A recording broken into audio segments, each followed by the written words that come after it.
Rest is not a weakness. It's an integral part of training. Knowing when to stop is the only way to ensure you can continue tomorrow. Keffel Jiggy. In the opening pages of Map for Runners, the words don't resound like dry instructions from a textbook, but rather as gentle reminders, steeped in the wisdom of someone who has journeyed through countless long roads, experiencing both triumph and defeat. There are no familiar calls to break through limits, but instead, a stark truth. Limits are not meant to be shattered, they are meant to be negotiated. This book unveils more than just a story about marathon running. It's like a roadmap that points the way without imposing a single route. Each chapter illustrates a piece of the puzzle, from the mindset before lacing up your shoes, to the seemingly minor running form that dictates the entire race, to the quiet meal after a training session. The complete picture doesn't paint a distant legend, but rather a specific human being. One who knows pain and fear, but also knows how to rise and keep going. What makes a champion isn't speed, but the ability to listen to the smallest signals from the body and turn them into allies. Amidst those lines, a paradox emerges. To go further, you must learn to stop at the right time. To become stronger, you sometimes have to start from your weakest point. To endure, you must accept detours. This isn't what you typically hear in noisy running forums, where speed and distance are celebrated above all else. Here, what is celebrated is patience, detail, and consistency. These are not glamorous qualities, yet they silently forge miracles. And from that very paradox, a quiet question arises. If life is a long marathon, how are you running?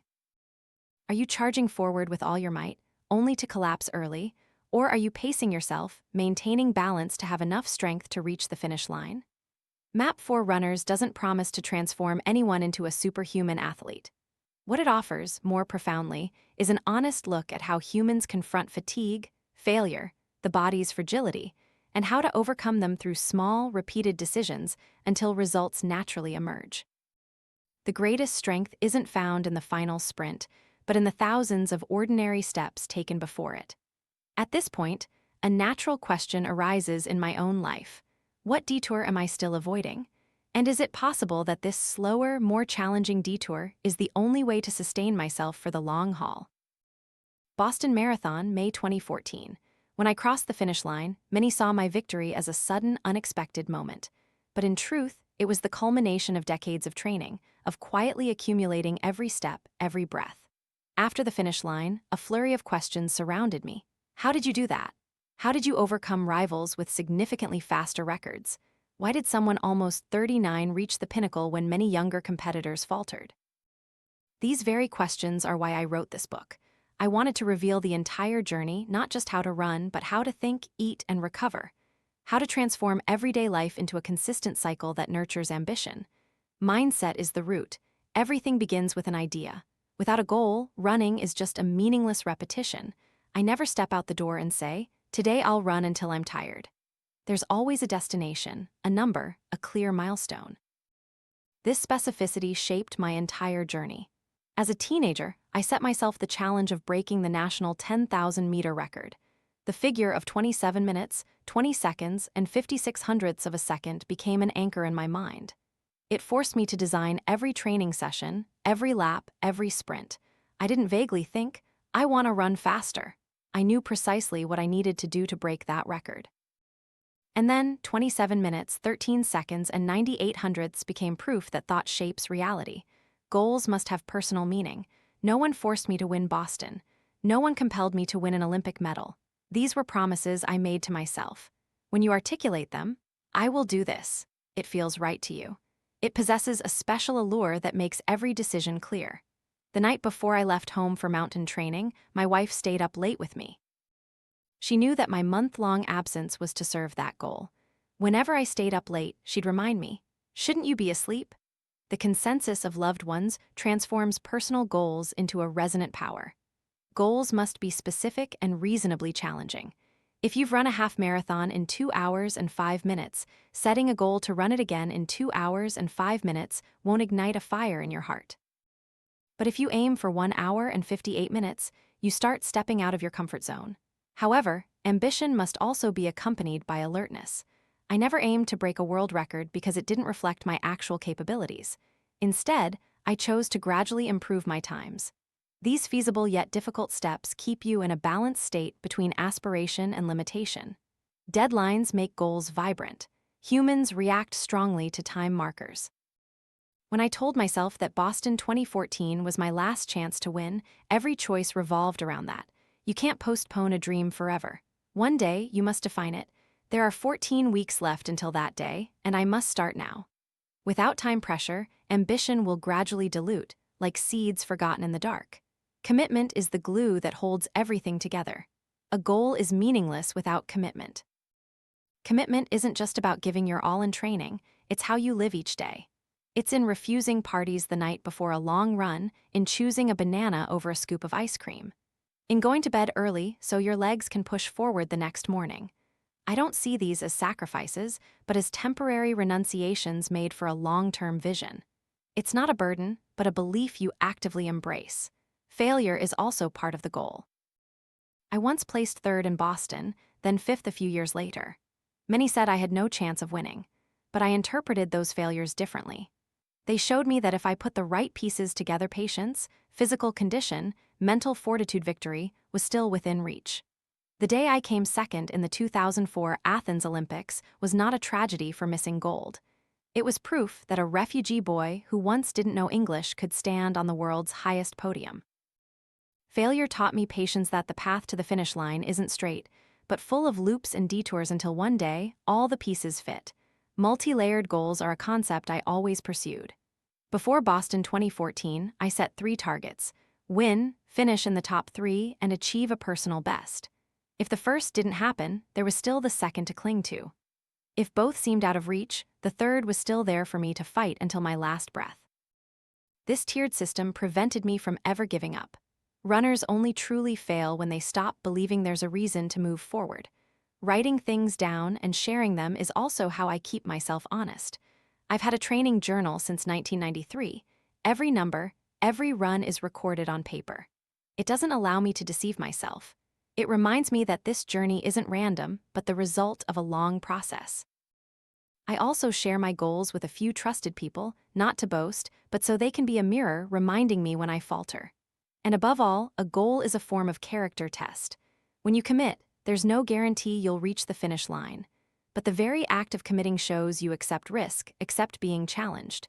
That's a profound value no ranking chart can measure. Every time I step onto the track, I'm not just seeking a medal, I'm testing myself. Am I resilient enough to stay true to the goal I've chosen? Some mornings I wake up, look at the shoes placed by the door, and sometimes the question flickers: why keep going? But then I remember that a goal is only valuable when it truly belongs to me. If someone else had imposed it on me, I wouldn't be able to patiently endure the difficult days. But when it's a promise to myself, every step becomes proof. Despite fatigue, despite weariness, I still find a reason to go out. Personal meaning is the shield that helps you overcome the moments of greatest vulnerability. I've stood before competitions where no one thought I would win. At times, people looked at me as just a shadow of my past, but within me, the will never faded. Because my goal didn't come from others' expectations. It was an internal fire.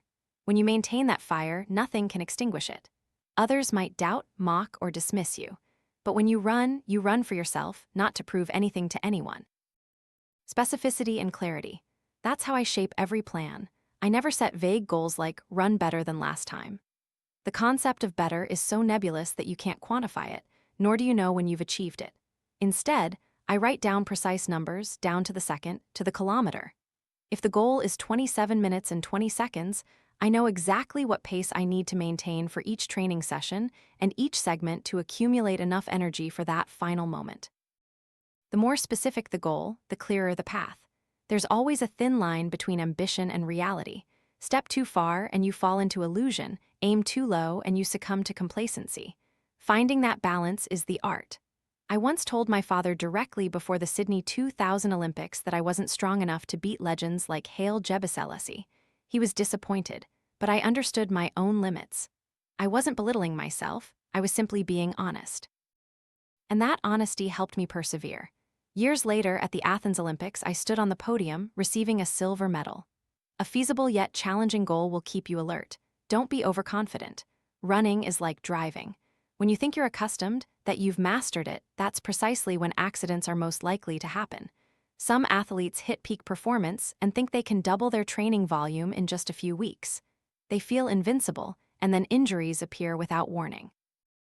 But in reality, those injuries were nurtured by their overconfidence. When you think you control everything, that's when you're most likely to lose everything. Deadlines are the needle that creates pressure. If you say, "I'll win Boston someday," that means never. I asserted to myself that Boston 2014 was my last chance. There was no turning back.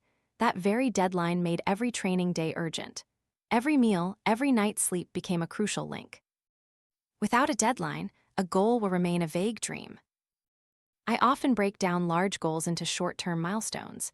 If I want to run 5 days a week in the next 3 months, for the first month I aim for 3 days, the second month 4 days, and the third month I complete all 5 days.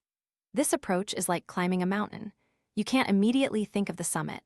You have to think of each segment of the slope, breaking down goals so they become attainable. A training log is my roadmap. Since 1993, I've never stopped writing. Every kilometer, every workout has its place. These numbers not only show me progress, but also provide evidence to overcome doubt. When my mind falls into chaos, I look back at the log and see every clear step I've taken. The act of writing and preserving fosters consistency. Without that map, I would simply be lost amidst thousands of laps. Sharing goals with a few people is also important. When you tell your training partners, your loved ones, you inadvertently place an additional layer of responsibility on yourself. They become your reminder men, your companions, your witnesses. Before Boston 2014, my wife reminded me to go to bed early. My friends kept me from unnecessary social events. Not everyone needs to know, but those close ones are the mirror reflecting your seriousness. When shared correctly, goals transform into a communal commitment. I recognize that not every goal is achieved, but the process of pursuing it is the most profound test of character. When you set a destination without knowing if you can reach it, you've entered a gamble with yourself. That commitment, that acceptance of risk, is the true value. Even if you don't reach the summit, you've still gone much further than when you just stood still, dreaming on the track. Many believe the body will automatically find the optimal way to function, that if you just run enough, your form will naturally perfect itself. I never agree with that view. Running technique is not accidental. It needs conscious practice, like in baseball. No coach tells their students, just swing the bat a lot and you'll naturally get good. Instead, they dissect every movement, adjust every angle. Running is the same. A few minor adjustments can make a huge difference after tens of thousands of steps. I once observed Paula Radcliffe, the women's marathon record holder, with her head bobbing, a less-than-perfect running form, or Prit AT with his legs almost touching when landing. Many might have thought they couldn't succeed, but they proved the opposite. Success isn't necessarily tied to perfect running form, but if you improve your form, you will maximize your potential. I myself had a left arm that would swing out slightly when I ran, and I had to constantly remind myself to adjust it to maintain balance and save energy. Efficient running form helps you go further with the same energy expenditure. Every correctly placed step is a step not wasted. If your foot lands too far in front of your body, you're essentially creating a braking force, like a slight tap on the brakes with each stride. Conversely, when your foot lands directly under your center of gravity, the force is propelled straight forward. Running form isn't just about aesthetics, it dictates both speed and injury risk. Cadence, or step rate, is another factor many overlook. Top athletes often have a cadence of over 180 steps per minute, while most recreational runners are lower, sometimes only 160. The difference isn't just a number, it's how the body interacts with the ground. The less ground contact time, the faster you transition to the next step, and the more you reduce the risk of stressing tendons and muscles. I often train my cadence with fast feet drills short, quick bursts of running interspersed with easy jogging to get the body accustomed to fast movements. The light, poppy rhythm of your feet, increasing your step rate, is how you make speed instinctive. Seemingly minor details can break down your entire running form. I've seen many people wear their phones on their arms. At first glance, it seems fine, but after a few kilometers, one arm will swing unevenly, causing the entire body to lose balance. A small compensation in the arm can transfer to the hip, then to the knee, becoming a source of pain. I'm not against running with gear, but find a way to do it without disrupting your form. Sometimes, simply changing how you carry the device is enough to protect your form. Posture from head to toe contributes. Your head should be held straight, as if a fragile egg rests upon it. Your eyes should look forward, not glued to the ground. Shoulders relaxed, level, not tensed. Arms swinging close to the body, moving forward, not crossing the torso. Abdomen tucked in, back firm. Legs moving straight forward, not splaying out clumsily. Each small piece fits together to create a smooth overall motion. Good running form is like a piece of music. When all the notes are in the right place, the entire melody rings out perfectly. I constantly observe myself, not just during races, but also during training. Sometimes I look at my shadow on the road or my reflection in a window to check if my shoulders are level, if my arms are swinging correctly. On sunny days, I even use my shadow to assess my stride length.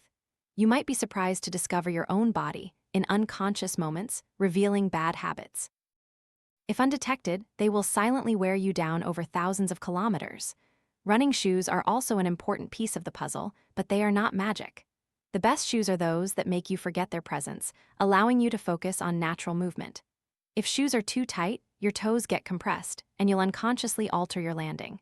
If the heel cushioning is too thick, you might be forced to heel strike. Conversely, overly minimalist shoes will put direct pressure on your muscles and bones. I always believe that balance, just enough support, just enough freedom is the sustainable choice. Shoes cannot replace effort, they only pave the way for effort to be fully expressed. And there's one thing I often do: run barefoot on grass after every workout. Not to show off a primitive connection, but to reconnect with how my foot lands. Without the cushioning, you truly feel how you interact with the ground: heel, midfoot, or forefoot. Those few short steps teach me more than 100 lectures. They remind me that ultimately, running is just the connection between human and earth, without barriers, without intermediaries. Throughout my career, I've learned that improving form isn't a one-day affair, but a process of repetition, patience, and daily conscious attention to detail. Just a small change, a slight adjustment, will accumulate over time into a monumental difference. That's the compound interest of running. The small and consistent things are the most enduring strengths in every training session. In every training session, I don't just run to complete the distance. I constantly observe my body, much like a craftsman inspecting every detail of his unfinished work. Each running form can be adjusted while moving. Midway through, I often do a body scan from head, shoulders, back, arms, abdomen, all the way to my feet. If my neck is tense, I relax it. If my stomach is bulging, I tighten it to support my spine. If my arms are swinging too wide, I narrow them. These small adjustments over a few dozen meters help my running form gradually become instinctive. Form drills are something I value as much as main running sessions. Many people claim they don't have time. But I often say, if you can cut 1 km from your run, you've gained 10 minutes for drills. Small jumps, high knees, quick foot turnover, all these train the muscles and nervous system to get used to ideal movement. I maintain them almost daily, knowing that the body needs constant reminders. There's no such thing as training your form once and being done. It's a lifelong habit. Interestingly, your posture when not running also directly affects your running form. Hours spent sitting in a chair stiffen the back, hunch the shoulders, and put the glutes to sleep. That's why I've made it a habit to stand up every hour, walk a few steps, or sit on an exercise ball to keep my back straight and core engaged. Running doesn't begin when you lace up your shoes. It starts the moment you sit at your desk, the way you walk through the office, how you sit in your car. The entire day is a series of preparations for those running steps. During long meetings, I often take the opportunity to stand up before sitting back down. Just 1 minute of standing is enough to wake up my glutes and back. Some of my teammates even use standing desks to keep blood flowing. These small details may seem insignificant, but I've witnessed many great athletes end their careers simply because they neglected these fragments. Running isn't just about legs and lungs, it's about how you move your entire body. If one part is weak, the whole system slows down. Therefore, off-track exercises from stretching and strength training to how you stand, sit, and sleep all contribute to efficient running. In races, I realize even more the importance of self-monitoring form during the marathon. I constantly remind myself, relax shoulders, maintain cadence, look far ahead. When fatigued, even a small point of tension in the shoulder or neck can propagate, causing cramps or muscle pain. Once, in the final kilometers of Boston, with the crowd roaring and rivals just seconds behind, I was almost completely exhausted. But instead of panicking, I silently whispered, "Focus on technique, one step at a time." It was this return to proper form, one short segment, one block, one street corner at a time, that carried me across the finish line without collapsing when I was most tired. Technique is the anchor that keeps you from being swept away. Running shoes are tools, not saviors. I always look for shoes that are light enough, cushioned enough, not too hard, not too soft. Shoes should disappear from your perception, becoming a natural extension of your foot. An ill-fitting pair can cause blisters, force you to change your running form, and lead to injury. I don't follow extreme minimalist shoe trends. They might be useful for short drills to feel the ground, but they cannot handle hundreds of kilometers of weekly volume. The strength lies in your body. Shoes are just humble assistants. I have one habit I've kept forever. After a workout, I often run barefoot on grass for a few dozen meters, just enough to feel my foot landing, to see if I'm striking with my heel, midfoot, or forefoot. This small exercise strengthens the small muscles in the soles of my feet, making me more conscious of each ground contact. It doesn't need to be long, just a few minutes. But it reminds me that the root of running is the raw connection between human and earth, no barriers, no intermediaries. Over the years, I've learned that improving form isn't a one-day affair, but a process of repetition, patience, and daily conscious attention to detail. Just a small change, a slight adjustment, will accumulate over time into a monumental difference. That's the compound interest of running. The small and consistent things are the most enduring strengths in every training session. One of the biggest mistakes many people make is thinking that training revolves solely around running as much as possible. I've seen countless athletes fall into this spiral. They eagerly increase kilometers each week, believing that volume is the only path to success. Then, after just a few months, they collapse due to injury. Training isn't blind accumulation. It's the art of scientifically arranging volume and intensity. I always start from a solid foundation before aiming for a marathon. I need a strong base of 5 km, 10 km, and half marathon distances.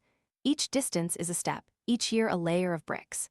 Endurance comes only from long-term accumulation. There are no shortcuts, no magic.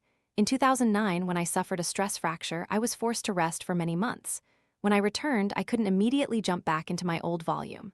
I had to rebuild from scratch, kilometer by kilometer, week by week, patiently, as if I had never been a champion. That taught me that running is a game of time, not impulsiveness. The principle of prehab, not rehab, is a philosophy I've embraced throughout my career. Instead of just treating injuries when they occur, I focus on prevention. Core workouts, strength training, stretching exercises all are not appendices, but main parts of the plan. I remember a teammate once asking why I spent an hour doing small movements instead of running a few extra kilometers. The answer was simple. An extra kilometer today won't save you in a race, but a healthy body can help you run tens of thousands of extra kilometers throughout your career. I've never neglected listening to my body. Small signals are warnings. A sharp pain in the Achilles tendon, stiffness in the hip, a twinge in the back hall are the body's language telling you to adjust. Many ignore these, thinking bravery is enduring, but blind endurance only leads to collapse. I learned to distinguish between pain from training and pain signaling danger. And whenever I notice anything abnormal, I adjust immediately, reduce volume, substitute with swimming or cycling until my body is truly ready to return. Resting at the right time is a form of training. The training cycle is the soul of progress. I never maintain a fixed volume all year round. Instead, I build phases of foundational training, strengthening, peaking, and tapering, just like breathing, sometimes inhaling, sometimes exhaling. If you only inhale, you'll suffocate. If you only increase without decreasing, the body will rebel. This principle has helped me maintain performance for 2 decades without burnout. In training, consistency defeats extremism. Many people get sudden bursts of enthusiasm, running continuously for a few weeks with huge volumes, then quit when injured. As for me, I see each run as a brick. Today's brick might be small, but when placed upon yesterday's brick, and tomorrow adds another, a solid wall gradually forms. No one remembers individual bricks, but they make the house. Success doesn't come from one miraculous workout, but from thousands of ordinary ones. I still remember the 20-mile-long run before the 2009 New York Marathon, where I won. It was rainy and cold that day, nothing special. I ran my 20 miles, went home, ate, slept, and trained again the next day.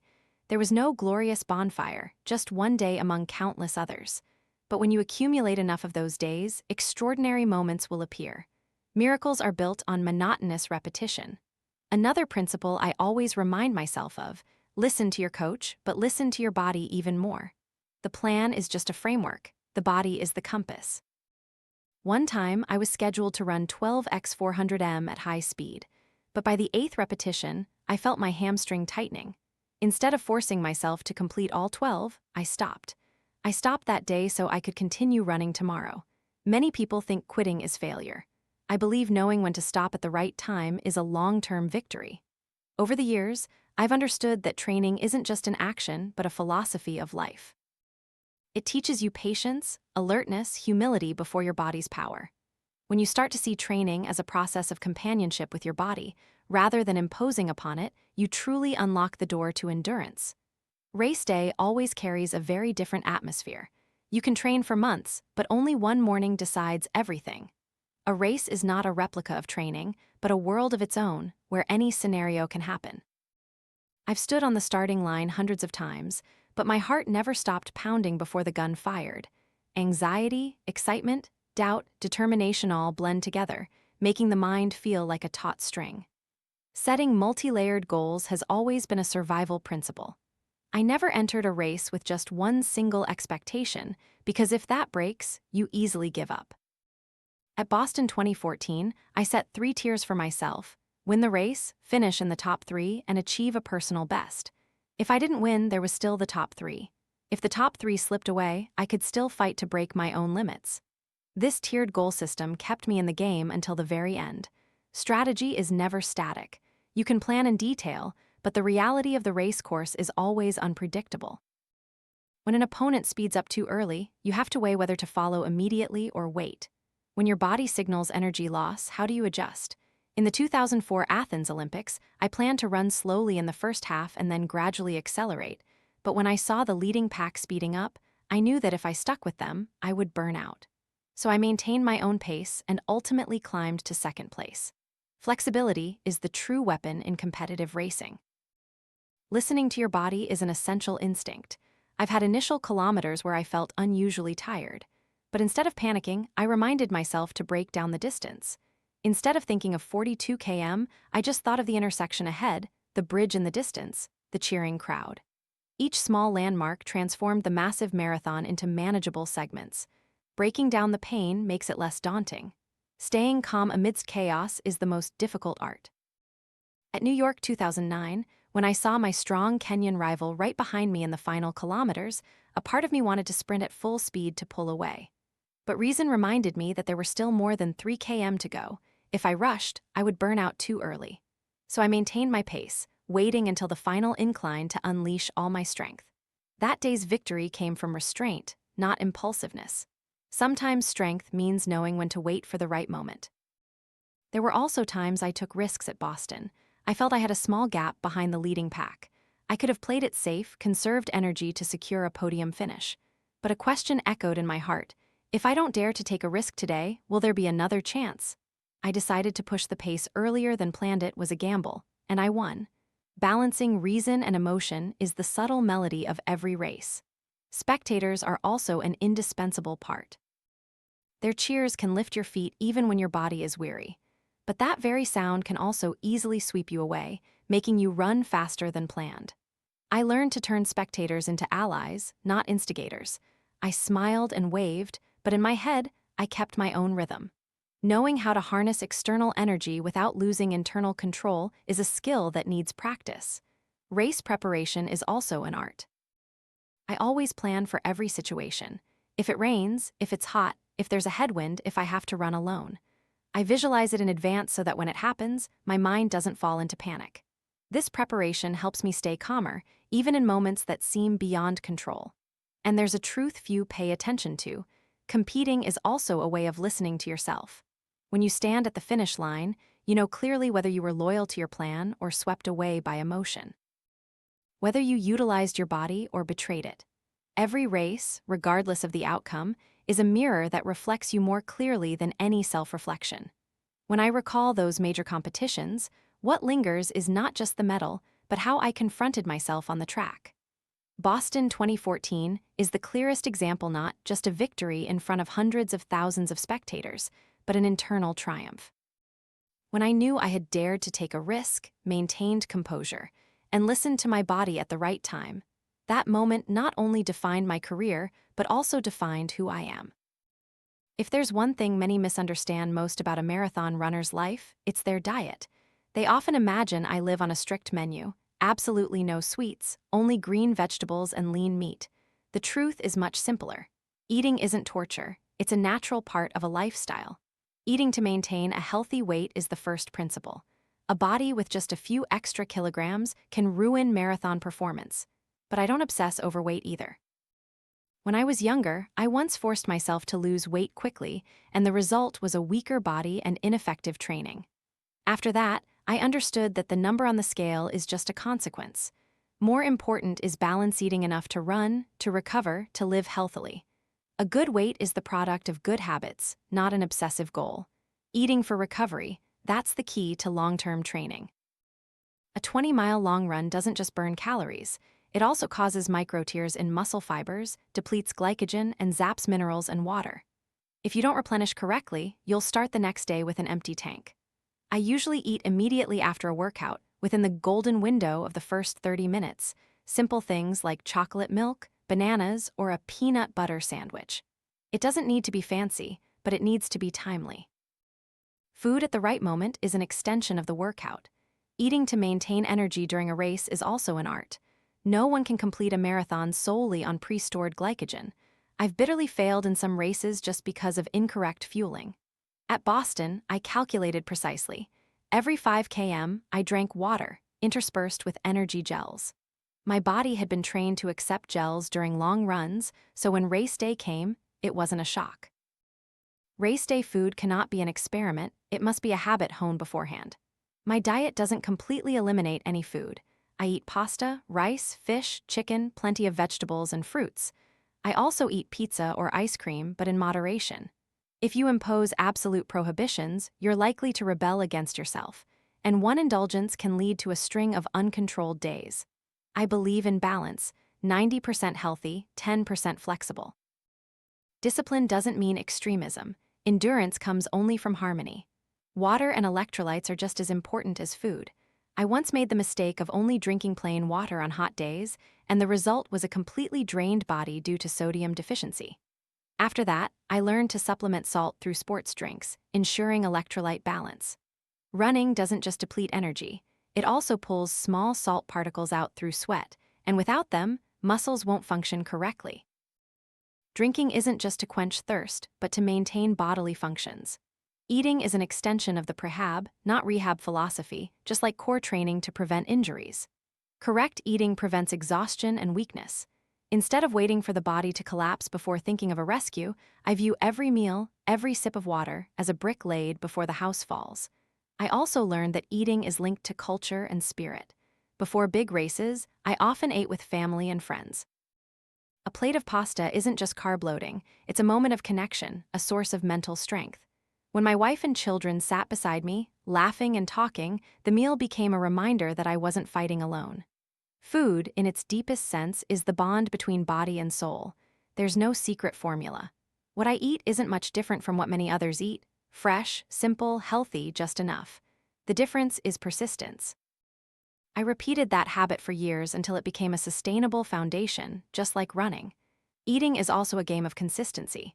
Miracles don't come from one meal but from thousands of ordinary daily meals.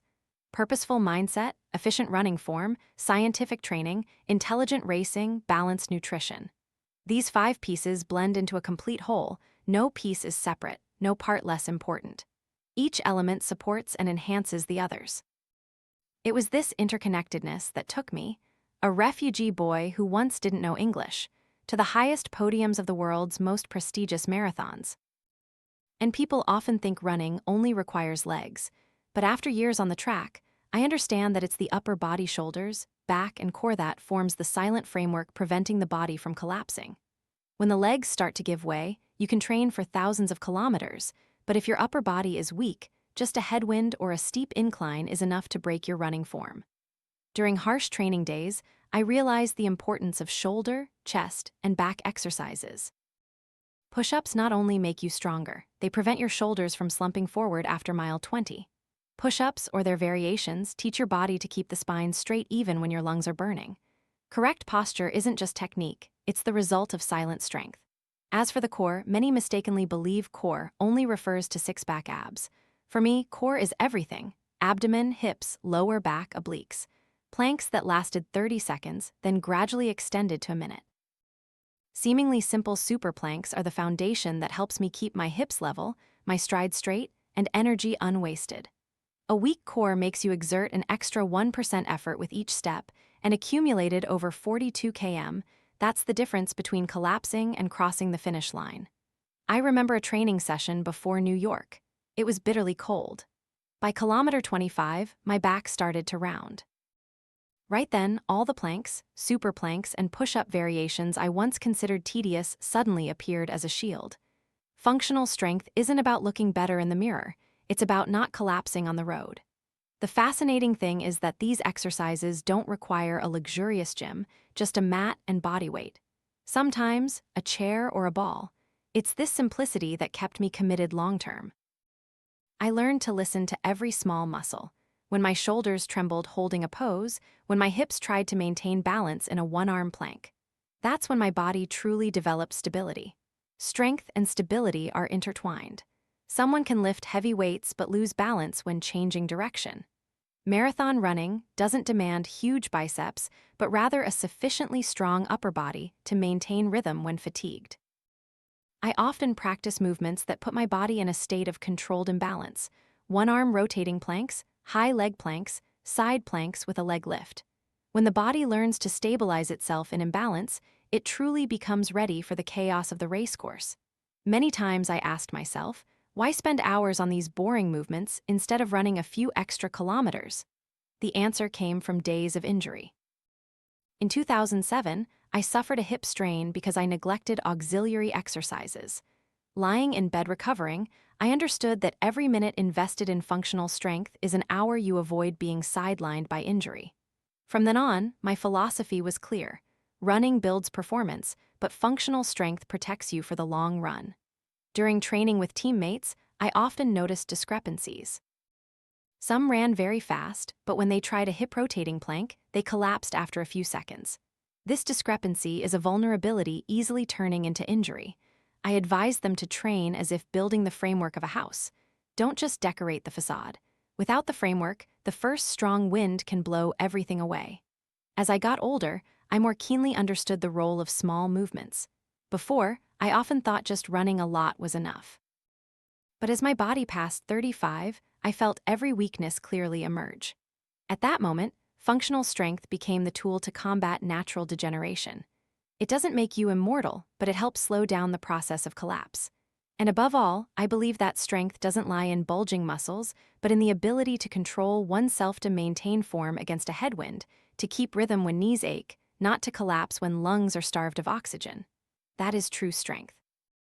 Functional strength is a quiet discipline, the foundation for writing every story on the track. During my years of running, I gradually realized that strength alone isn't enough. The body also needs balance and flexibility. Otherwise, all effort will be concentrated on a few muscle groups, and sooner or later, injury will come knocking. Running is a repetitive sport. Each step is similar, moving in a single direction. This makes the body like a craftsman adept at one quick action, but clumsy in all other directions. Detecting weaknesses always begins by listening to unusual fatigue. When you run and notice your left shoulder gets heavy faster than your right, or your right hip tires quicker than your left, that's no coincidence. It's a signal that your body is unbalanced. I once experienced this condition. My right hip tired sooner than my left after every long run. My physical therapist told me my left oblique muscle was weaker. From then on, I did more reps for my left side, and after a few weeks, balance gradually returned. The principle is simple. The weaker side needs more training until equilibrium is achieved. Even very small habits can expose weaknesses. Perhaps you change sides of the road to avoid traffic and always lead with your right foot, or when climbing stairs, you habitually start with your dominant leg. Over time, the body forms an invisible groove, making the other side progressively weaker. I learned to be conscious and make changes. Lead with the right foot today, try leading with the left tomorrow. That's how you break down asymmetry before it turns into an injury. To counteract the stiffness that running creates, I sought out exercises many consider peculiar. Multidirectional movements, walking sideways, walking backward, climbing stairs backward became an important part of my plan. Walking sideways activates the outer hip muscles, walking backward forces the quadriceps to bear more load. Climbing stairs backward makes both the core and calves burn in a way that running forward never does. I often called these weird things, but they saved me from the monotonous loop. Flexibility isn't just about making muscles supple, it's about giving the body multiple ways to cope with the unexpected. When a foot lands awkwardly in a pothole, it's flexibility that helps you regain balance instead of spraining your ankle. When the wind blows from the side, a flexible body will adjust without breaking down the entire form. I've witnessed many excellent athletes collapse due to a minor incident: a heel hitting a rock, a hip rotating too far. They didn't lack strength, they lacked flexibility. I also incorporate small daily balance exercises, like standing on one leg while brushing my teeth or talking on the phone. These seemingly trivial habits taught my ankles and core how to maintain stability. Balance doesn't necessarily have to come from the gym, it can be honed in everyday life. In group sessions, I often ask teammates to do lateral shuffles across the field, then run backward to the starting point.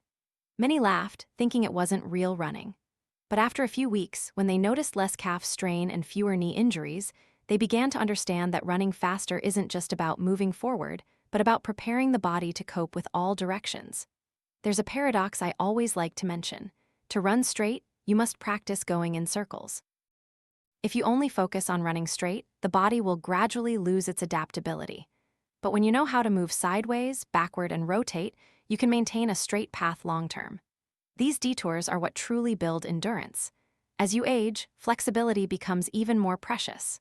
Strength may decline, speed may slow, but if you maintain flexibility, you'll continue to run without being imprisoned by injury. I view multidirectional exercises as insurance. Less appealing, not boastful, but when mishaps occur, they save me.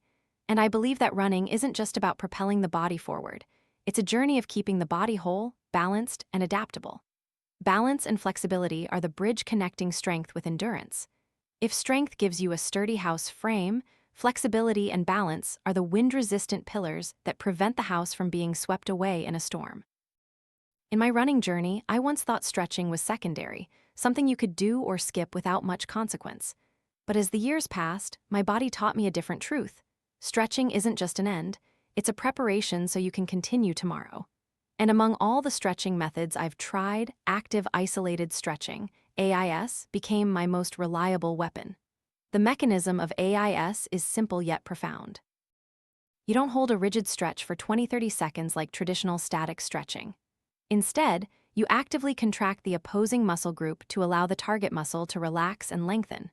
For example, when you want to stretch your hamstring, you actively contract your quadriceps, then use a strap or towel wrapped around your foot to gently pull a little further for 2-3 seconds, then release. This rhythm is repeated 8-10 times, each hold lasting only 2-3 seconds. The secret lies in the active engagement and brevity, without forcing. Breathing is also part of the technique. I learned to exhale forcefully at the end of each movement, as if releasing all tension. This allows the muscles to extend further without resistance. When you hold a stretch for too long, the body reflexively contracts to protect itself, inadvertently reducing effectiveness. But when you only hold for 2-3 seconds, that reflex doesn't have time to kick in, and the muscle is trained to naturally expand its range. The sequence of movements I usually do starts with the hamstrings, with many variations. Lifting the leg low to stretch the lower part, lifting straight to stretch the whole muscle. Moving the leg slightly inward or outward to target different bands. Each direction reveals an area of soreness I previously overlooked. Then to the adductors, lying on your back, leg extended sideways, gently pulling with a strap, or the piriformis, a common culprit for sciatica, by pulling the knee towards the opposite shoulder, a gentle pull to release the deep gluteal area. The application of AIS in training is very specific. Before intense sessions, like intervals, I spend 10 minutes doing the sequence after warming up. My body is then ready for high intensity without stiffness. After easy days, I also use AIS as a way to flush out muscles, improve blood circulation, and reduce the risk of lactate accumulation. Stretching isn't just for the end, it can be the explosive beginning. I remember preparing for Boston, a heavy day with 10x 800m without AIS, my hip flexors would have been tight by the third set. But thanks to those short, concise pulls, my legs felt smooth, my rhythm unbroken. By the end of the workout, despite exhaustion, I still maintained a clean running form. AIS became the bridge between warm-up and performance. Someone once asked me, "Why use a strap? Why not just pull your leg with your hand?" I replied that the strap not only supports, but also precisely guides the direction. When you pull with your hand, your shoulder and back might tense up, inadvertently creating opposing forces, whereas the strap allows you to lie relaxed, focusing entirely on the target muscle.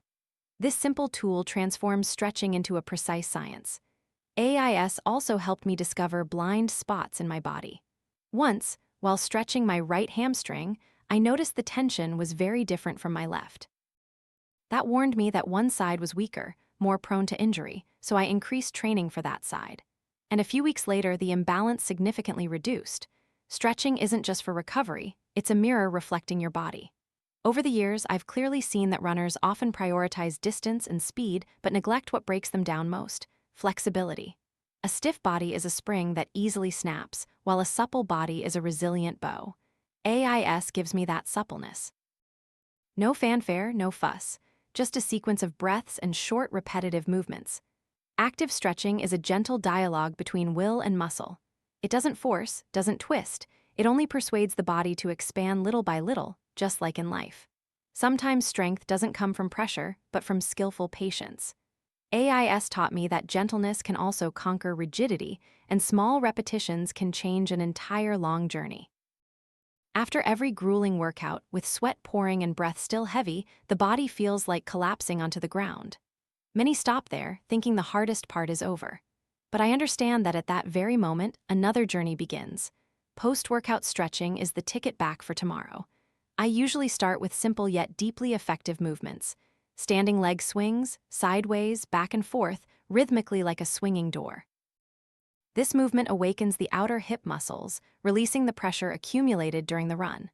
After that are bent-over reaches, hands reaching towards the feet, not forced, just a gentle greeting to the hamstrings.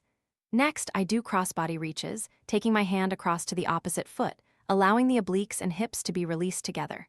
Finally, toe touches to the opposite hand gentle, but awakens the entire posterior chain.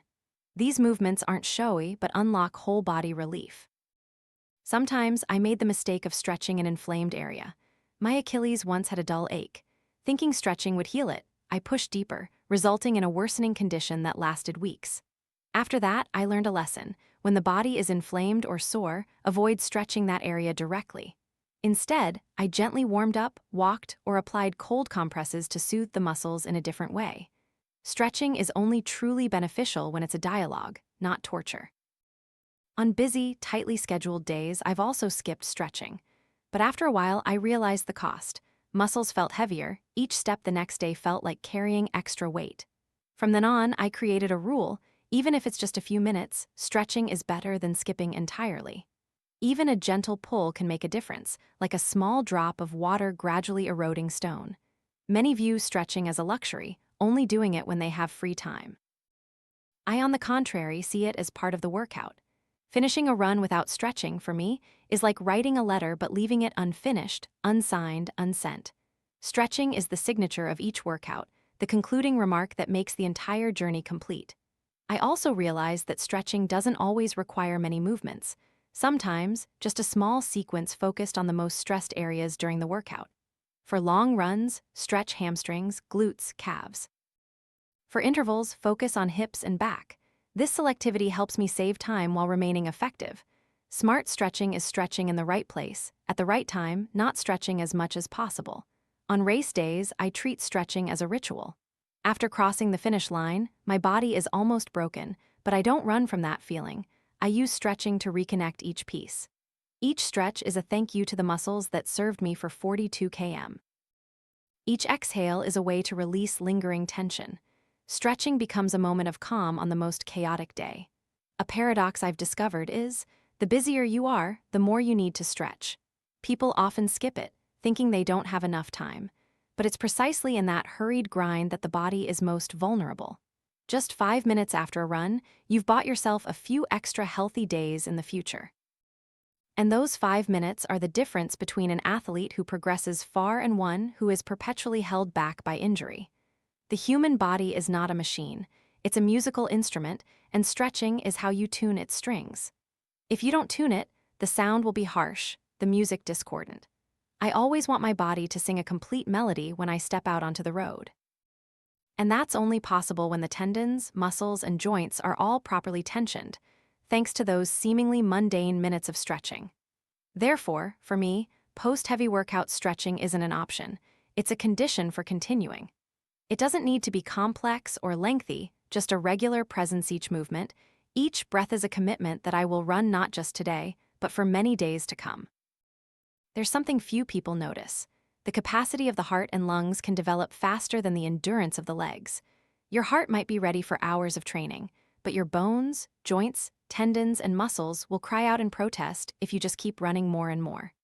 I've witnessed many young athletes push themselves to run 100 miles a week, only to disappear from the track due to injury. From this, I developed a philosophy: training doesn't always equate to running. There are other paths to becoming stronger without crushing your legs. Cross-training became my silent companion even when my body was healthy. I use it to enrich my cardiovascular system without adding pounding stress to my joints. I often choose the Elliptigo, a hybrid between a bicycle and an elliptical machine. It gives me the sensation of running with natural motion, but without the impact of hitting the ground. Some days, I ride the Elliptigo for 60 minutes. My heart works at full capacity, I'm drenched in sweat, but my legs bear no pain. That's smart training, letting my heart and lungs carry more of the load so my legs have a chance to recover. Besides the Elliptigo, I also spend time cycling. As the wheels roll along long roads with a steady rhythm, I feel my heart pumping blood as intensely as when running. Yet, the impact on my knees and ankles virtually disappears. Cycling taught me patience because it lacks the powerful sensation of my feet hitting the ground. But in return, it extends the longevity of my career. The body doesn't distinguish whether you're running or cycling, as long as the heart and lungs are challenged at the necessary level. And water running, seemingly peculiar, is one of those saving exercises. Water embraces the body. Each step feels like it's gliding slowly, yet the heart rate still climbs high. When I had a slight tendon ache, I once replaced all my runs with water running for 2 weeks. The result? My fitness didn't decline at all, and my injury had time to recover. Water transformed into a secret gym where I was both protected and challenged. Cross-training isn't just for when you're injured. I actively incorporate it into my weekly plan as a preventative measure, a form of prehab, when my running volume is already heavy. Adding cycling or elliptigo sessions helps me build endurance without breaking the loading limits of my legs. Many believe only running makes you faster, but I know that if you only run, you'll quickly hit an injury wall. Running an extra 10 km might break you, but 60 minutes of cross-training will take you further without any cost. I also apply cross-training to train mental flexibility. When you get used to one movement, your mind becomes stagnant. Switching to cycling or swimming forces your body to learn different coordination. Your heart and lungs must adapt to new rhythms. This change keeps me fresh, preventing burnout from a string of identical days. Cross-training isn't just a physical workout, it's also medicine for the mind. I remember a period preparing for a major marathon when my training schedule was packed. I chose to replace a supplementary long run with 90 minutes of cycling. Many teammates asked, "Aren't you afraid of lacking mileage?" I just smiled. On race day, I was strong from start to finish. And then they understood that the path to success isn't just one single route. Strength sometimes comes from the wisdom of choosing a detour. I still believe in my own saying, prehab, not rehab. Investing in cross-training when healthy is the insurance to avoid having to resort to it as a last resort when injured.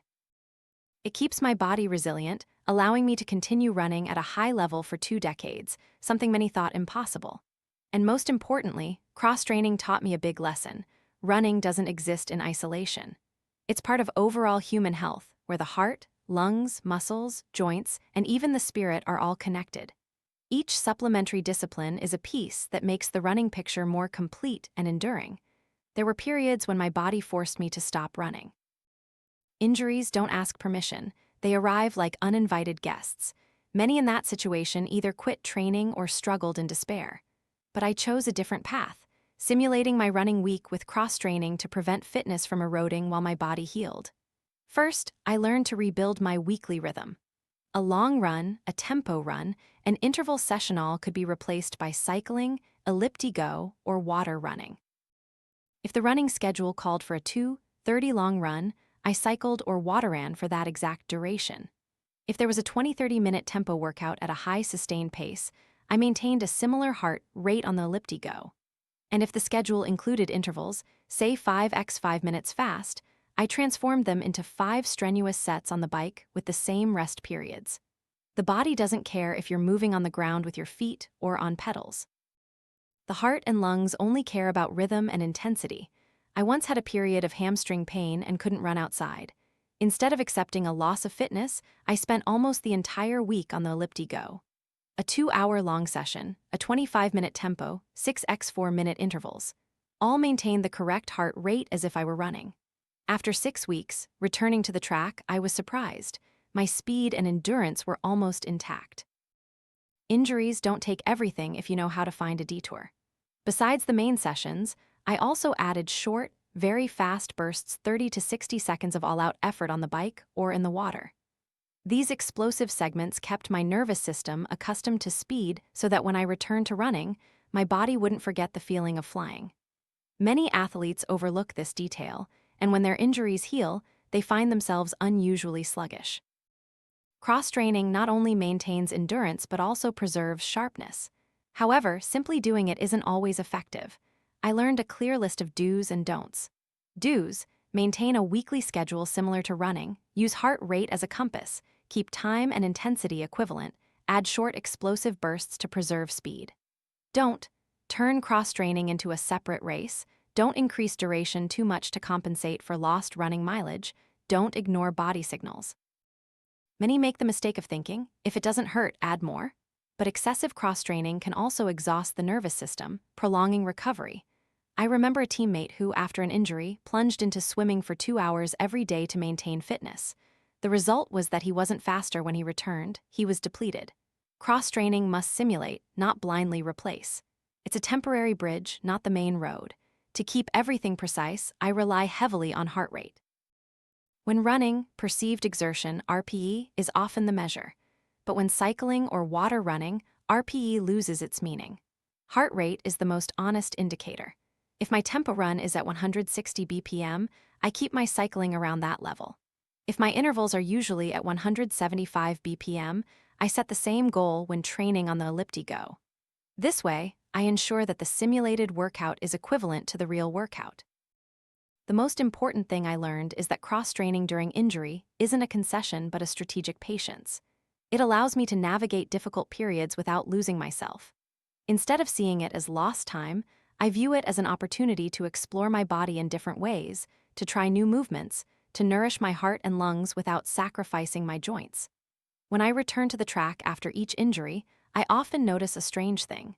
I'm grateful for the very time I was forced away. Because cross-training kept the flame burning dimly, and when I returned, it blazed even more fiercely. I didn't return from zero, I merely changed my training ground for a while. And that makes me believe that sometimes, a detour is truly the shortest path. After years of competing, I came to a crucial realization. Recovery is also training. If you consider tempo runs, intervals, or long runs as the bricks that build performance, then recovery is the cement that binds them together. Without cement, the wall will eventually collapse. I began to view self-massage as a daily ritual. The foam roller became my most familiar companion. I'd place my body on the foam tube, slowly rolling over each sore area. Some days, just rolling over my quads, I could distinctly hear the tiny crunches of connective tissue breaking up. Sometimes the foam roller wasn't deep enough. Then I'd use a harder PVC pipe, more painful but reaching the deeper muscle layers. Other times, I'd carry a massage stick to quickly roll my calves or a small ball to press into my hips. And when I wanted to save my hands, I used the Roracore, a device with 2 rollers that grip the muscle like a pair of massaging hands. All these tools are not luxuries, but the language I use to communicate with my body. I also experimented with some new technologies. Compex, an electrical muscle stimulation device that attaches electrodes to muscles to create artificial contractions, helping blood flow and flush lactate faster. Or Human Techar, a device that uses radio frequency waves to increase circulation and reduce pain. They are useful, but I never considered them magic. They are merely assistants. The core remains self-listening and self-discipline. In recovery, I have clear do's and don'ts. Do's: consider recovery as important as strenuous workouts. Choose soft surfaces when running to reduce impact. Eat within the golden window of 30 minutes after a workout. Get enough sleep. Maintain a habit of light stretching and daily massage. Don'ts: don't push the pace on recovery days. Don't ignore abnormal pain signals. Don't think rest is wasted time. A fast run on a recovery day can ruin your whole week, but a timely rest day can save an entire season. I also had to learn a difficult skill: maintaining weight when I couldn't run. When the body suddenly reduces physical activity, but eating habits remain the same, weight easily climbs. I once fell into this trap after an injury. In just 3 weeks, I gained a few kilograms, making my return even more challenging. From then on, I adjusted by reducing carbohydrate portions, focusing on protein and green vegetables, keeping meals small but regular, and still doing light cross-training to burn energy. Weight management isn't an obsession, but a mindful awareness to keep the body ready for its return. Many young athletes disdain recovery, thinking that just training enough is sufficient. I look at them and see my past self-eager, impatient, unwilling to waste time on soft things. Then they get injured, losing months, and finally understand that recovery isn't weakness but the highest expression of discipline. In my career, I've gone through not a few times when it seemed like the end. Stress fractures in 2008, hip pain in 2011, Achilles issues in 2013. Without active recovery, I would have stopped long ago. But it was those hours on the foam roller, the times I pressed into excruciatingly sore muscles, the nights of 9 hours of sleep that saved me from the abyss. The glory on the podium always begins in such quiet moments. And there's one last thing I want to emphasize: recovery isn't just about the physical. When I lie on my back on the foam roller, closing my eyes, that's also when I find stillness in my mind. Each breath, each movement, feels like I'm shedding mental burdens. Recovery is how I reconnect with myself to step onto the track, not just with a fresh body, but with a serene soul. Strength, balance, flexibility, stretching, cross-training, recovery all are linked together like chains. Remove one link and the chain breaks. Maintain all of them, and you'll have a long, durable, and steady journey. What carried me through more than 2 decades was not just my legs, but an entire philosophy of treating the body as a system that needs care, protection, and listening. After journeying through this book, what resonated most with me wasn't the accolades or the glorious moments on the podium. What haunted and also sustained me was how every small detail from breath, running form, meals, and sleep, to the quiet minutes of stretching could turn the tide of a 2-decade-long career. The biggest lesson isn't to run faster, but to truly understand your body and mind, and then go further. In the pages of this book, I've spoken about functional strength, balance, flexibility, stretching, cross-training, and recovery. All seem disparate, but in reality, they form a complete circle. Remove one link and the chain breaks. Nurture each link and the path will lengthen. Perhaps here lies a paradox. Superhuman achievements are built from ordinary things repeated every day. But this isn't just a story for athletes. What you've just heard can be a metaphor for life itself. Do you dare to admit your weaknesses and train more on your weaker side? Are you patient enough to take detours, doing things that don't yield immediate results, just to ensure your long-term sustainability? Do you value rest as much as work, or do you still think stopping is a waste? I'm not offering a formula.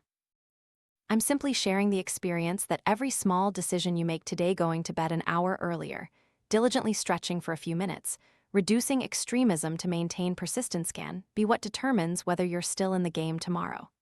True strength isn't running at full speed once, but knowing how to conserve energy to continue the next day. And now, a question for you. If you consider your life a marathon, where are you on the journey? Are you burning out in the first kilometer? Or do you know how to break down your goals and breathe steadily to complete the long distance? Do you nurture your body with foam rolling, planking, and stretching in your own way?